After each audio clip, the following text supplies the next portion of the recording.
Hello students, hello friends, क्या हाल चाल है आप सबके। मेरा नाम यशकीर्ति गोयल। स्वागत करता हूं आपका हमारी हैप्पी क्लासेस में। मैं आपको थोड़ा बताना चाहूँगा कि जो हमारी हैप्पी क्लासेस हैं ये हमारा हैप्पी फाउंडेशन है, उन्हीं का इनिशिएटिव है बच्चों को फ्री कॉम्पिटिटिव एग्ज़ाम्स के लिए जनरल एजुकेशन प्रोवाइड करने के लिए।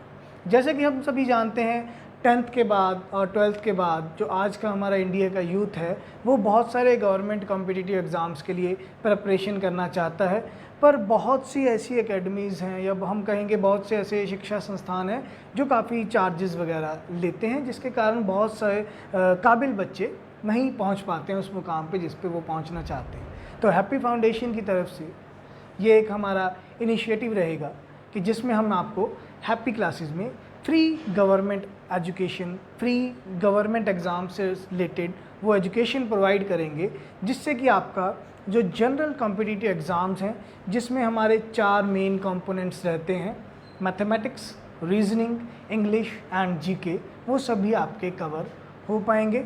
मेरा नाम यशकीर्ति गोयल, मैं आपको जनरल स्टडीज़ से रिलेटेड टॉपिक्स करवाऊंगा।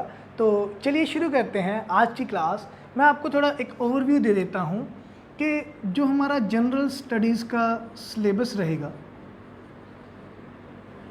जनरल स्टडीज़ में जो हम पार्ट्स कवर करते हैं वो मेन 4 पार्ट्स में हमारी जनरल स्टडीज़ कवर होती है। फर्स्ट है हमारा history, second is polity, third geography and economics. जो भी हमारे फ्रेंड्स या स्टूडेंट्स जो वीडियो देख रहे हैं, मैं उनको बताना चाहूँगा कि ये जो भी हमारा प्रोसेस है जनरल स्टडीज़ का, वो कोई भी आप एग्ज़ाम उठा के देखेंगे, चाहे 10th लेवल के बाद का कोई भी गवर्नमेंट एग्ज़ाम, चाहे 12th लेवल का या चाहे ग्रेजुएशन का। जो ही नहीं है कि अगर मैं आपको कह रहा हूँ कि हम क्लास 12th को अप्रोच कर रहे हैं, कोई भी जनरल कॉम्पिटिटिव एग्ज़ाम है, ये सभी के लिए आपको ये सिलेबस आना ही आना है। तो इसमें जनरल स्टडीज़ में आपके जैसे टॉपिक्स कवर हो रहे हैं, हिस्ट्री है, पॉलिटी है, ज्योग्राफी है एंड इकोनॉमिक्स है, ये मेन टॉपिक रहते हैं। पर कुछ कई बार स्टैटिक जीके देखने को मिलती है, जैसे कि science, computer, world events and environment. कुछ ये भी टॉपिक रहते हैं जो जनरल स्टडीज़ में या जनरल नॉलेज में कवर हो जाते हैं। साइंस है, कंप्यूटर है, वर्ल्ड इवेंट्स मतलब किसने कोई इन्वेंशन की, ठीक है, कोई साइंटिस्ट ने कुछ बनाया, कौन पर्सन पहले माउंट एवरेस्ट पे गया, किसने सबसे लंबी छलांग लगाई, वर्ल्ड रिकॉर्ड्स जिसको हम बोलते हैं, तो वो कुछ क्वेश्चंस आते हैं। या एनवायरनमेंट से रिलेटेड क्वेश्चन आ जाएंगे, पॉल्यूशन हो रहा है, कौन पॉल्यूशन करता है, कितना पॉल्यूशन कैसे हुआ, तो ऐसे कुछ क्वेश्चंस आते हैं जो हम जनरल स्टडीज़ में कवर करते हैं, राइट। तो मैं आपको जनरल स्टडीज़ के बारे में कराऊंगा और आज का हमारा जो मेन टॉपिक रहेगा, आज हम लेक्चर जो है हमारा इकोनॉमिक्स के ऊपर। तो मैं आज के लेक्चर में जनरली आपको सिर्फ इकोनॉमिक्स का मीनिंग और इसका बेसिक डिफरेंस समझाना चाहूँगा, क्योंकि बहुत सी, चाहे हम 10th में इकोनॉमिक्स पढ़ते हैं, 12th में इकोनॉमिक्स पढ़ते हैं, स्टूडेंट्स को कई बार ये क्लैरिटी नहीं होती है कि इकोनॉमिक्स एज अ सब्जेक्ट क्यों पढ़ाया जा रहा है, या इकोनॉमिक्स का हमारी रियल लाइफ में मीनिंग क्या है, ये क्या प्रैक्टिकलिटी क्या है उसकी। तो 2 अलग अलग तरीक़ों से इकोनॉमिक्स का हम मीनिंग समझेंगे। देखिए, इकोनॉमिक्स के 2 अलग अलग मीनिंग हम कह सकते हैं, या पहले इसको हिंदी में, इकोनॉमिक्स को हिंदी में कहा जाता है अर्थशास्त्र, राइट। इकोनॉमिक्स को हिंदी में हम कहेंगे अर्थशास्त्र। एंड 2 अलग अलग तरह के मीनिंग हैं इकोनॉमिक्स के। एक ट्रेडिशनल मीनिंग होगा, एक होगा आपका ट्रेडिशनल मीनिंग, जिसको हम हिंदी में बोलते हैं पारंपरिक परिभाषा। पारंपरिक परिभाषा मतलब जो बहुत टाइम पहले यूज़ की जाती थी इकोनॉमिक्स के मीनिंग के रूप में। क्या मीनिंग क्या था इकोनॉमिक्स या अर्थशास्त्र? ट्रेडिशनल जो मीनिंग मतलब बहुत पुराना मीनिंग है। सबसे पहले तो ये मीनिंग, ये परिभाषा दी किसने? देखिए, ये दिया गया अरिस्टोटल जी के द्वारा। अरिस्टोटल। हिंदी में आपने इसका नाम सुना होगा शायद अरस्तु। तो ये पर्सन थे अरिस्टोटल, अरस्तु। ये थे कहाँ के? ये आर्यन लोगों के साथ आए थे, आर्यन लोगों के साथ आए थे। आपने सभी ने सिकंदर पोरस की कहानी सुनी होगी। तो जो सिकंदर थे, ये सिकंदर के गुरु थे, ठीक है। इंग्लिश वालों को अलेक्जेंडर पता होगा, ये अलेक्जेंडर के पॉलिटिकल एडवाइज़र थे। तो इन भाई साहब ने मीनिंग बताया था सबसे पहले इकोनॉमिक्स का। अब मीनिंग भी उस टाइम के अकॉर्डिंग बताया था कि हम बात कर रहे हैं नियर अबाउट 2300-2400 साल पहले की। तो 2300-2400 साल पहले इंडिया में या पूरे विश्व में कैसे एक अर्थशास्त्र का मीनिंग बनाया एरिस्टोटल जी ने, क्या मीनिंग बनाया, ध्यान से देखिए। उस टाइम पे लोगों का मेन व्यवसाय, मेन बिजनेस था एग्रीकल्चर का। मेन बिजनेस या मेन व्यवसाय किस चीज़ का है? एग्रीकल्चर का है, ठीक है, कोई और बिजनेस नहीं है। और उस टाइम पे पैसे नाम की, मनी नाम की कोई चीज़ नहीं थी। कोई स्पेशल सिक्के, कोई नोट, ये चीज़ तो नहीं चलते थे। तो उस टाइम पे जो एक्सचेंज था, जो लेन देन था, ये कैसे हो रहा था? एक्सचेंज हो रहा था जी कमोडिटी, मतलब वस्तु, कमोडिटी टू कमोडिटी, वस्तु के बदले में वस्तु का लेन देन हो रहा था, ठीक है। अगर मैं कहूँ मैं एक किसान हूँ, मैंने कनक की पैदावार की, मैंने वीट का प्रोडक्शन किया, और कोई और पर्सन है, मान लीजिए उसने अपने खेत में पोटैटो की प्रोडक्शन की, आलू की खेती की, तो उसके पास हो सकता है आलू की पैदावार ज़्यादा हो गई, मेरे पास कनक की पैदावार ज़्यादा हो गई। तो मैं अपनी जो एक्सेस मेरे पास कनक है, ज़्यादा जो मेरे पास कनक है, मैं उसको आलू की खेती करने वाले किसान को दूंगा, वो बदले में मुझे आलू या पोटैटो देगा। तो पहले इस तरीके से एक्सचेंज होता था, मतलब जो लेन देन था वो लेन देन किस तरीके से होता था? वस्तु के बदले में हमारी वस्तुओं का लेन देन चल रहा था, ठीक है।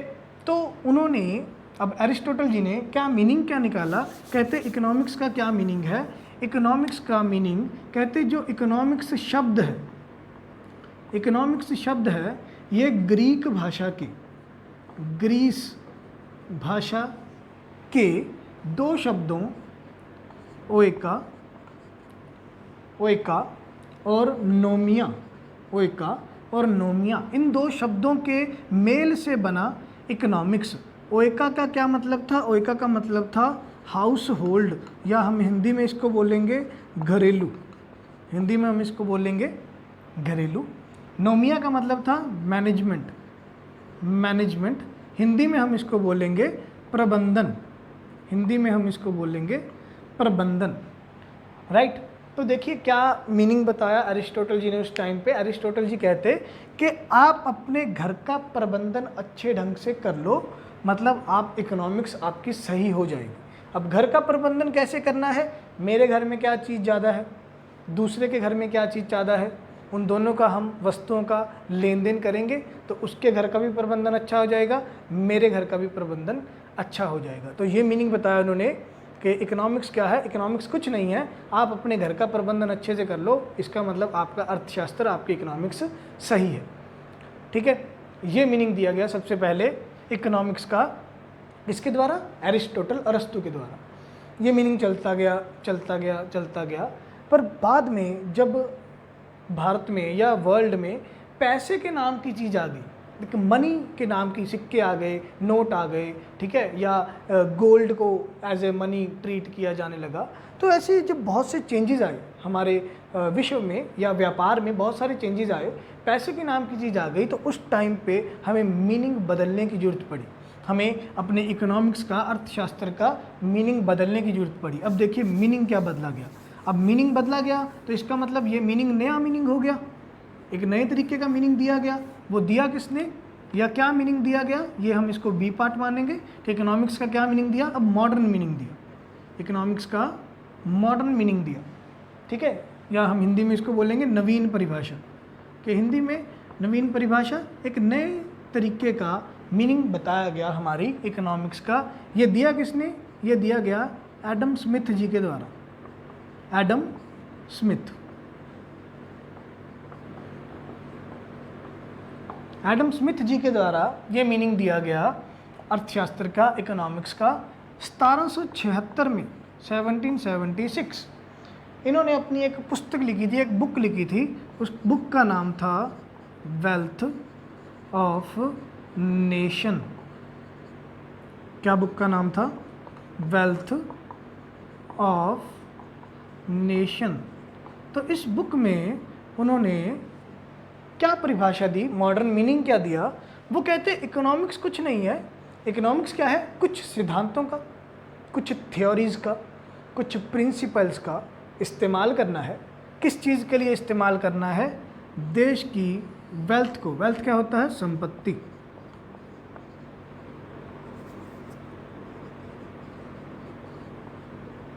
वेल्थ क्या होता है? संपत्ति या प्रॉपर्टी। देश में प्रॉपर्टी को, वेल्थ को बढ़ाया जाए और प्रोडक्शन को इंक्रीज किया जाए। प्रोडक्शन, ठीक है, क्योंकि अभी अगर 1776 में भी बात करें, 1776 में भी मेन बिजनेस तो खेती बाड़ी ही चल रहा था, ठीक है। तो हमने इसका मतलब प्रोडक्शन को, पैदावार को बढ़ाना है, प्रोडक्शन को भी बढ़ाना है और साथ में प्रॉपर्टी को भी बढ़ाना है। और वो थ्योरीज, वो सिद्धांत, वो नियम, वो रूल्स एंड रेगुलेशंस जो हमें अपने देश की प्रॉपर्टी को और प्रोडक्शन को बढ़ाने में इंक्रीज करेंगे, वो सारी थ्योरीज, वो सारे प्रिंसिपल्स क्या है? वो ही है हमारी इकोनॉमिक्स। तो एडम स्मिथ जी ने इकोनॉमिक्स को एज अ सब्जेक्ट ट्रीट किया, जो हम आज के टाइम में 10th में, क्लास 11 12th में या ग्रेजुएशन में पढ़ते हैं, एज अ सब्जेक्ट। कि इकोनॉमिक्स, अर्थशास्त्र एक सब्जेक्ट है, इसकी किताबें हैं, इसकी थ्योरीज बनी हुई हैं, इसके प्रिंसिपल्स बने हुए हैं। उन थ्योरीज को, उन पुस्तकों को, उन किताबों को पढ़ो और उनको अपने देश के ऊपर लागू करो और अपने देश में प्रोडक्शन को और हमारी प्रॉपर्टी को इंक्रीज करवाओ। ये मीनिंग दिया गया एडम स्मिथ जी के द्वारा, किसका? अर्थशास्त्र का, इकोनॉमिक्स का। और इसको क्या कहते हैं? Modern meaning. क्या कहते हैं इसको? मॉडर्न मीनिंग कहते हैं, ठीक है। किसने दिया? एडम स्मिथ जी ने। कब दिया? 1776 में, राइट। और एडम स्मिथ जी को बोला जाता है फादर ऑफ इकोनॉमिक्स।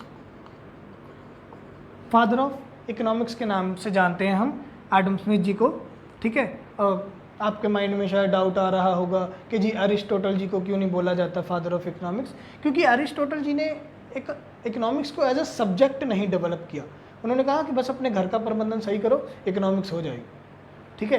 पर एडम स्मिथ जी ने एज अ सब्जेक्ट बताया कि इकोनॉमिक्स एक सब्जेक्ट है, इसलिए एडम स्मिथ जी को फादर ऑफ इकोनॉमिक्स के नाम से हम जानते हैं। 1776 में इन्होंने ये अपना डेफिनेशन दिया वेल्थ ऑफ नेशन के नाम से बुक के, ठीक है।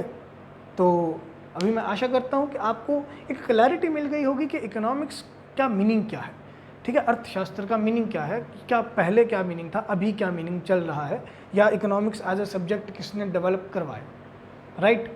तो एक तो ये हमारा बेसिक कंसेप्ट हो गया इकोनॉमिक्स से रिलेटेड। अब एक और पॉइंट आता है इकोनॉमिक्स के बाद कि एक और मिलता जुलता शब्द है इकोनॉमिक्स से रिलेटेड, इकोनॉमी, ठीक है। आप सभी के पास मोबाइल फ़ोन्स हैं, स्मार्टफोन्स होंगे, तो आप रोज़ कुछ ना कुछ न्यूज़, कोई खबर सुनते होंगे कि भारतीय अर्थव्यवस्था में ये हो गया। इकोनॉमी को हिंदी में अर्थव्यवस्था बोलते हैं, ठीक है।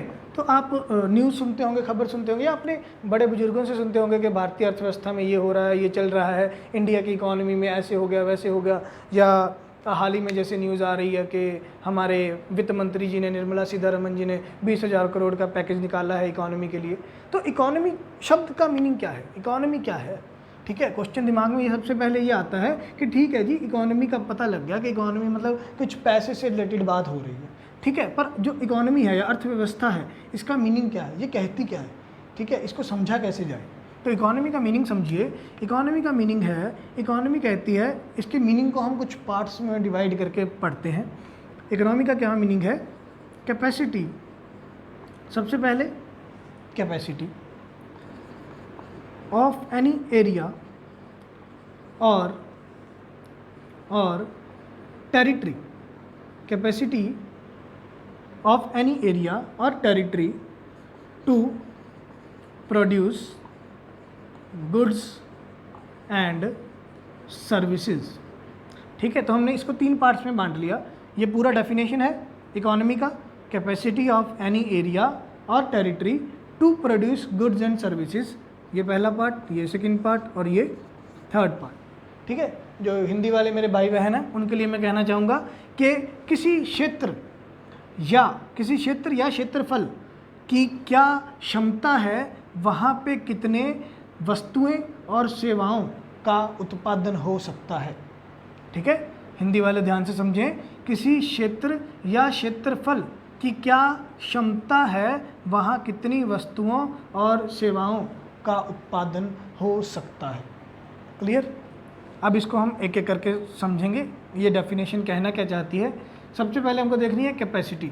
ठीक है, या मैंने हिंदी में बोला क्षमता, कि किसी एरिया में, किसी टेरिटरी में, ठीक है, एरिया और टेरिटरी भी लिखा हुआ है, किसी एरिया में, किसी टेरिटरी में क्षमता कितनी है, कैपेसिटी कितनी है कि वहाँ क्या पैदा किया जा सकता है, किस चीज़ का उत्पादन हो सकता है। अब जैसे भारत देश है हमारा, भारत देश में हमें पता है कि मोस्टली जो हमारा भारत में बिज़नेस चलता है वो कहीं ना कहीं कैसे ना कैसे करके खेती बाड़ी से लिंक है। तो इसका मतलब भारत में जो भी प्रोडक्शन होगी वो किस चीज़ से रिलेटेड होगी, वो सबसे पहले खेती बाड़ी से रिलेटेड होगी। तो आपको अभी हमारी क्षमता क्या है, हमें पता चल गया हमारी क्षमता कहाँ आई जी, हमारी क्षमता आई प्रोडक्शन में आई। प्रोडक्शन किस चीज़ की होगी, हमारे पास जो भी रिसोर्सेज हैं, जो भी हमारे पास संसाधन हैं वो एग्रीकल्चर से संबंधित है। तो हमारी क्षमता क्या है, हमारी क्षमता है एग्रीकल्चर के रिसोर्सेज, खेती बाड़ी के संसाधन। क्लियर? उसके बाद एरिया और टेरिटरी, क्षेत्र या क्षेत्रफल। अब ये इंपॉर्टेंट पॉइंट है, ध्यान से समझिएगा। एक बार ये मैं रब कर देता हूँ, सारा ही कर देते हैं। तो 2 अलग अलग पॉइंट हैं, एक एरिया है और एक है टेरिटरी। ठीक है, ध्यान से समझिएगा। टेरिटरी एक छोटा कंसेप्ट है, एरिया एक बड़ा कंसेप्ट है। टेरिटरी क्या कहता है, टेरिटरी कहता है मैप ऑफ इंडिया। जो भी आपके पास भारत का मानचित्र होगा, मैप होगा, वो आपका टेरिटरी है, वो आपका मैप है। क्लियर? ठीक है, मतलब जो भी ज्योग्राफिकल एरिया है आपका, जो भूगोलिक क्षेत्र है आपका, वो आपका होगा टेरिटरी। टेरिटरी क्या है, किसी भी देश का ज्योग्राफिकल एरिया। राइट? ये तो आसान है मीनिंग। अब पॉइंट आया एरिया। एरिया क्या कहता है, अब हमें पता है कि जो हमारा एक यूएनओ संस्था है, अगर आपने सुनी हो यूएनओ संस्था, यूनाइटेड नेशन संघ के नाम से, ठीक है, इसमें एक कंसेप्ट है कि अगर किसी देश के किसी भी तरफ पानी है तो उस पानी में भी कुछ एरिया उस कंट्री का माना जाएगा। राइट? तो हमें पता है कि भारत 3 तरफ से पानी से घिरा हुआ है। मान लीजिए ये भारत है हमारा, ये इंडिया है। ठीक है, इधर वाली साइड हमारे पास है बे ऑफ बंगाल, बंगाल की खाड़ी। ठीक है, इधर वाली साइड क्या है हमारे पास, इधर वाली साइड है हमारे पास पैसिफिक ओशियन है हमारा, पैसिफिक ओशियन, या आप इसको कह सकते हैं अरेबियन सी है, अरेबियन सी है। ठीक है, और इधर वाली साइड क्या है, इधर वाली साइड है हमारा इंडियन ओशियन, इंडियन ओशियन है। तो हमें ये पता चला कि भारत 3 तरफ से पानी से घिरा हुआ है। अब इसका मतलब जितनी तरफ भी भारत के पानी लगता है उस पानी में भी कुछ एरिया, कुछ क्षेत्र भारत का ही माना जाएगा। अब वो कितना मानना है, पॉइंट तो ये है ना कि कितना माने, तो वो माना जाएगा 22 न्यूटिकल माइल्स। 22 न्यूटिकल माइल्स ये लगभग बनते हैं 370 किलोमीटर के लगभग, 370 किलोमीटर के लगभग ये बनते हैं। ठीक है, आपने कई बार मूवीज़ में देखा होगा या किसी नाटक में देखा होगा कि पानी, अगर कोई शिप जा रहा है, कोई समुद्री जहाज़ जा रहा है पानी में, तो उसमें बाउंड्री बहुत दूर जाके शुरू होती है। भारत की बाउंड्री बहुत दूर जाके शुरू होती है। अभी हाल ही में एक KGF नाम की मूवी आई थी, चेन्नई एक्सप्रेस आई थी, उसमें ये दिखाया हुआ है कि भारत की जो बाउंड्री है वो काफ़ी दूर जाके शुरू होगी, या जो सीमा है, जो बाउंड्री है हमारी, वो काफ़ी आगे जाएगी। वो क्यों होगा, वो यही कंसेप्ट है, क्योंकि भारत वो जो अगर पानी वाला साइड है, ठीक है, मान लीजिए ये भारत का मानचित्र है, ठीक है, तो यहाँ पे है कन्याकुमारी, ये है कन्याकुमारी है। अब कन्याकुमारी के बाद हमें पता है नीचे हमारे पास इंडियन ओशन है, ठीक है।